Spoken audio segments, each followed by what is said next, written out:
Hello guys, welcome to my YouTube channel. आज हम लोग बात करने वाले एक ऐसे टॉपिक के बारे में जो कि CSIR, DBT या गेट किसी भी एग्ज़ाम्स के लिए बहुत इंपॉर्टेंट है। तो चलिए स्टार्ट करते हैं।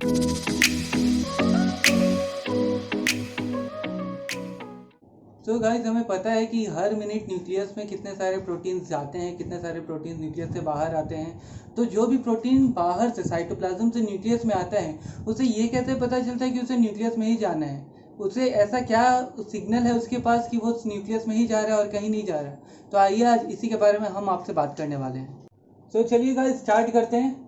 तो पहले इसको स्टार्ट करने से पहले एक हाइपोथेटिकल सिचुएशन लेते हैं कि चलिए आपको जाना है अपने घर से एक सिनेमा हॉल में।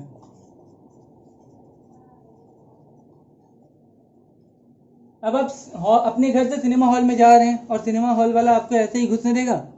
नहीं। उसके लिए आपको लगेगा, अगर आपको सिनेमा हॉल में जाना है तो आपको लगेगा एक टिकट। ओके, तो ये टिकट आपके पास है तो ही ये सिनेमा हॉल वाला आपको अंदर जाने देगा, वरना बाहर से ही भगा देगा। और आपको किस सिनेमा हॉल में जाना है ये भी आपको पता रहेगा। क्यों? क्योंकि आपके टिकट के ऊपर लिखा है कि आपको किस सिनेमा हॉल में जाना है। सिमिलरली दोस्तों, साइटोप्लाज्म में भी जो भी प्रोटीन्स होते हैं उनके ऊपर भी कुछ सिग्नल्स इंक्रिप्टेड होते हैं। उस सिग्नल्स को पढ़ के या उस सिग्नल्स को रिकॉग्नाइज करके ही वो किसी पर्टिकुलर ऑर्गेनल में जाते हैं। इस केस में अगर किसी प्रोटीन को या किसी मॉलिक्यूल्स को न्यूक्लियस में जाना है तो उसके पास होना चाहिए nuclear localization signal. Okay, so this will act as a ticket और ये हेल्प करेगा प्रोटीन्स को साइटोप्लाज्म से न्यूक्लियस में जाने में। Okay, so this is the ticket which is allowing the proteins to move from cytoplasm to nucleus. Okay, so ये simple था। अब ये एनालिसिस क्या है? ये है न्यूक्लियर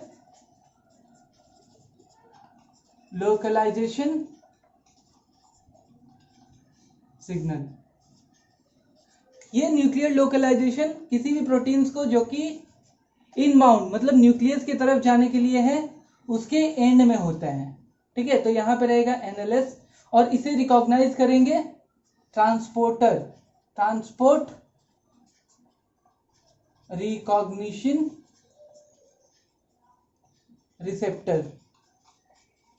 ओके, सो इसे कुछ ट्रांसपोर्टर्स रिकॉग्नाइज करेंगे। ये ट्रांसपोर्टर्स मेनली कैरियोफेरिन फैमिली के होते हैं, जिसके बारे में हम लोग नेक्स्ट वीडियो में बात करेंगे। ये ट्रांसपोर्टर्स रिकॉग्नाइज करेंगे इस न्यूक्लियर लोकलाइजेशन सिग्नल को एंड देन ये लोग इस प्रोटीन्स को थ्रू न्यूक्लियर पोर कॉम्प्लेक्स इसके थ्रू होते हुए न्यूक्लियस के अंदर ले जाएंगे। इस एनपीसी के बारे में भी हम लोग अपने अगले लेक्चर में बात करने वाले हैं। ओके, सो अब यहां तक हमें पता चला कि न्यूक्लियर लोकलाइजेशन सिग्नल एक सिग्नल है जो कि किसी भी प्रोटीन के एंड में होता है। इस न्यूक्लियर लोकलाइजेशन सिग्नल को ट्रांसपोर्ट रिकॉग्निशन रिसेप्टर्स रिकॉग्नाइज करते हैं और ये through NPC nuclear pore complex इस प्रोटीन को ले जाते हैं कहाँ पे? न्यूक्लियस के अंदर। ओके, तो चलिए दोस्तों अब बात करते हैं न्यूक्लियर लोकलाइजेशन सिग्नल के बारे में। तो इसके बारे में हम बात करते हुए इसे कुछ पॉइंट्स में देखेंगे। तो चलिए पहला पॉइंट हम लोग देखते हैं। ये जो न्यूक्लियर लोकलाइजेशन सिग्नल है ये एक हेप्टापेप्टाइड सीक्वेंस है। हेप्टापेप्टाइड सीक्वेंस है मतलब कि ये एक 7 अमीनो एसिड्स का सीक्वेंस है।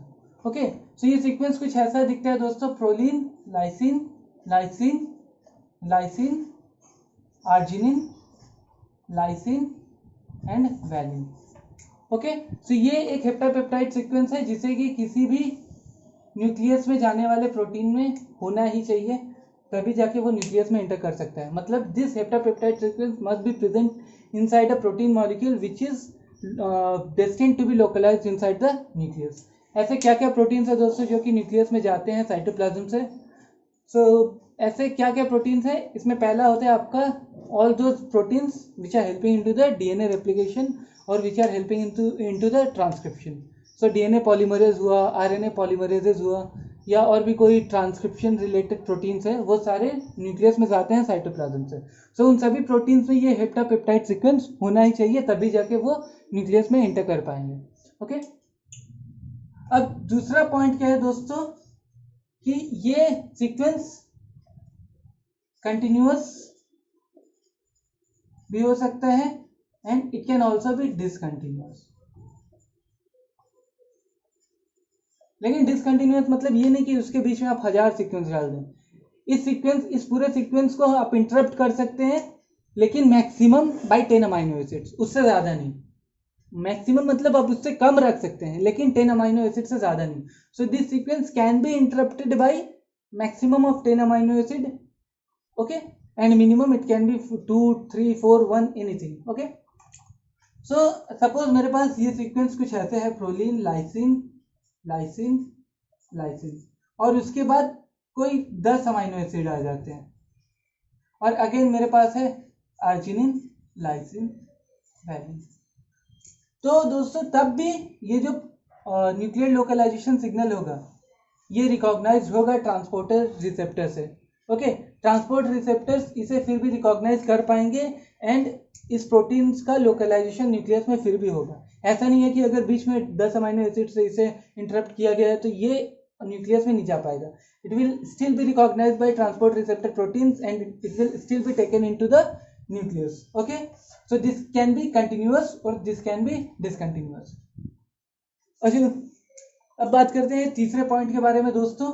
तो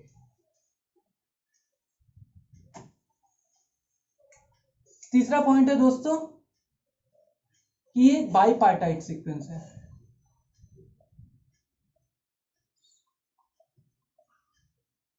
इट्स अ बाईपार्टाइट सीक्वेंस, मतलब इसका जो इंपॉर्टेंट सेगमेंट है इस न्यूक्लियर लोकलाइजेशन सिग्नल का जो इंपॉर्टेंट सीक्वेंस है वो दो भागों में बटा हुआ है। हमारा न्यूक्लियर लोकलाइजेशन सिग्नल था proline, lysine, lysine, lysine, arginine, lysine और वैलिन, ओके। तो इसमें ये जो दो सीक्वेंस है लाइसिन, लाइसिन, लाइसिन और आर्जिनिन, लाइसिन, ये दो सीक्वेंस किसी भी न्यूक्लियर लोकलाइजेशन सिग्नल में होनी ही चाहिए। अगर ये दो सीक्वेंस इंटरप्टेड हो जाते हैं तो वो प्रोटीन न्यूक्लियस में लोकलाइज नहीं हो पाएगा, ओके। फॉर एग्जांपल अगर मेरे पास सीक्वेंस कुछ ऐसा है, proline, lysine, lysine, aspartate, glutamate, arginine, lysine और वैलिन, तो ये न्यूक्लियस में नहीं जा पाएगा, क्योंकि यहाँ पे देखिए लाइसिन, लाइसिन, लाइसिन सीक्वेंस बहुत ज़्यादा इंपॉर्टेंट है, जो कि मैंने अभी आपको बताया। ये सीक्वेंस होना ही चाहिए। अगर ये सीक्वेंस नहीं है तो ये प्रोटीन न्यूक्लियस में लोकलाइज नहीं हो पाएगा। So this will not be getting localized into the nucleus. Again अगर मेरे पास सीक्वेंस है lysine, lysine, lysine, and then I'm having glutamate, arginine, aspartate, lysine and valine, okay। Again इस केस में भी दोस्तों ये जो सीक्वेंस है ये न्यूक्लियर लोकलाइजेशन सिग्नल रिकॉग्नाइज नहीं होगा ट्रांसपोर्ट रिसेप्टर से, क्योंकि आप देखिए यहाँ पे आर्जिनिन और लाइसिन जो है वो इंटरप्टेड है एस्पार्टेट से, ओके।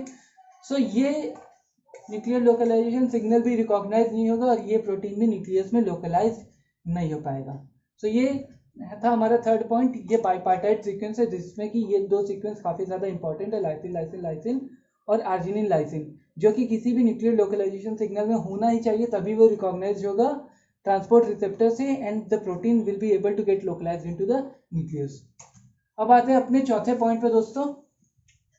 तो हमारा जो चौथा पॉइंट है वो है इम्पोर्टेंस।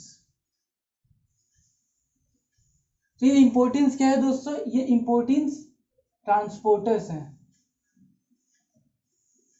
ट्रांसपोर्टर्स हैं जो कि बिलोंग करते हैं कैरियोफेरिन फैमिली को, ओके। सो सपोज मेरे पास ये एक प्रोटीन है जिसके एंड में NLS न्यूक्लियर लोकलाइजेशन सिग्नल है। से इम्पोर्टिंग मॉलिक्यूल्स क्या करेंगे, ये इम्पोर्टिंग मॉलिक्यूल्स आके यहाँ पे बाइंड करेंगे, ओके। सो हमारे पास ये जो प्रोटीन मॉलिक्यूल्स है इसे बाइंड करेंगे importins and then they will take it to the nucleus through this nuclear pore complex, okay. तो ये हमारा न्यूक्लियर पोर कॉम्प्लेक्स है, इसके थ्रू होते हुए ये importing bind protein will be able to move inside the nucleus, okay। so ये हो जाता है हमारा चौथा पॉइंट। so दोस्तों अगर अब हम लोग एक ओवरऑल समरी के बारे में बात करें न्यूक्लियर लोकलाइजेशन सिग्नल के बारे में, तो हमें पता है कि पहला है nuclear localization signal must be present inside a sequence, so this NLS must be present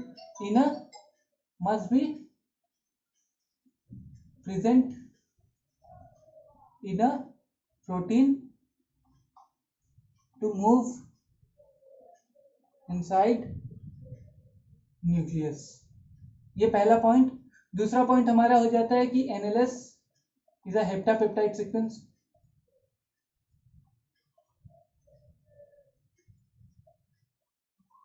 तीसरा पॉइंट हो जाता है ये कंटिन्यूअस और डिसकंटिन्यूअस सीक्वेंस हो सकता है.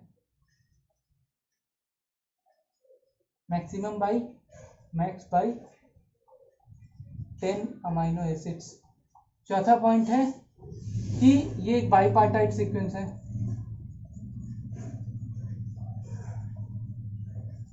और पांचवा पॉइंट इसे रिकॉग्नाइज करता है इंपोर्टिन्स, या इसे न्यूक्लियस में ले जाते हैं इंपोर्टिन्स. ओके, सो ये थी पूरी स्टडी न्यूक्लियर लोकलाइजेशन सिग्नल के बारे में. सो दोस्तों चलिए इस क्वेश्चन को देखते हैं. ये क्वेश्चन CSIR जून 2015 में आया था. Which of the following combinations must be present in steroid receptor that is located in the cytoplasm. So steroid receptor में कौन से स्टेरॉइड रिसेप्टर जो कि साइटोप्लाज्म है उसमें कौन से फॉलोइंग फीचर्स होने चाहिए.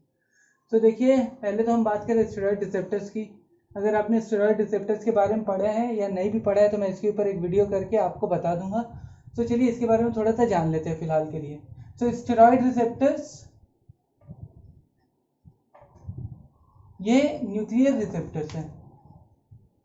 These are nuclear receptors.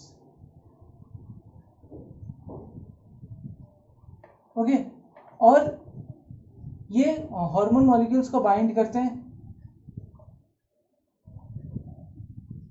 Hormone molecules को बाइंड करने के बाद ये न्यूक्लियस में जाते हैं and bind to the HRE elements. Okay, so HRE elements क्या है. ये एक DNA सीक्वेंस है जहाँ पे कि ये स्टेरॉइड रिसेप्टर, सपोज ये स्टेरॉइड रिसेप्टर है, this along with the hormone molecule binds.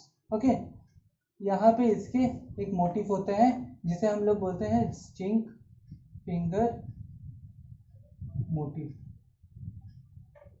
Okay, so ये जिंक फिंगर मोटिव क्या करते हैं, ये हेल्प करते हैं स्टेरॉइड रिसेप्टर्स को बाइंड करने में to the HRE element.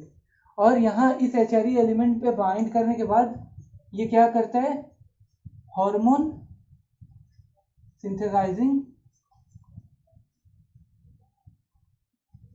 Jeans, इस हार्मोन सिंथेसाइजिंग जीन्स के ट्रांसक्रिप्शन में हेल्प करता है. That means this steroid receptor is acting as a transcription factor to helps in synthesis of helps in transcription of certain genes which are helping in hormone synthesis. Okay, so ये पूरा आपको पता चल गया होगा कि steroid receptors is acting as a transcription factor. Okay, so पहला condition क्या है, यहाँ पे हमारा steroid receptor जो कि जा रहा है न्यूक्लियर रिसेप्टर है जो कि जा रहा है न्यूक्लियस के अंदर. सो पहले अगर न्यूक्लियस के अंदर जाना है तो इसमें न्यूक्लियर लोकलाइजेशन सिग्नल होना ही चाहिए. और क्योंकि ये बाइंड कर रहा है हार्मोन रिस्पॉन्सिव एलिमेंट को with is zinc finger motif, so इसमें जिंक फिंगर मोटिव भी होना चाहिए. सो ये दोनों ही कंडीशंस हमारा थर्ड ऑप्शन सेटिस्फाई कर रहा है. तो इसका आंसर होगा हमारा third option, nuclear localization signal as well as zinc finger motif. Okay, तो दोस्तों ये था पूरा, आपको मैंने न्यूक्लियर लोकलाइजेशन सिग्नल के बारे में बता दिया और उस पर क्वेश्चन करा दिया. तो आई होप आपका कॉन्सेप्ट इस पर बिल्ड हो गया है. अगर आपको ये वीडियो पसंद आई हो दोस्तों तो प्लीज़ इस चैनल को सब्सक्राइब कीजिए, इस वीडियो को लाइक कीजिए और इसे शेयर कीजिए अपने दोस्तों के साथ ताकि उन्हें भी इस वीडियो का लाभ मिले. Thank you.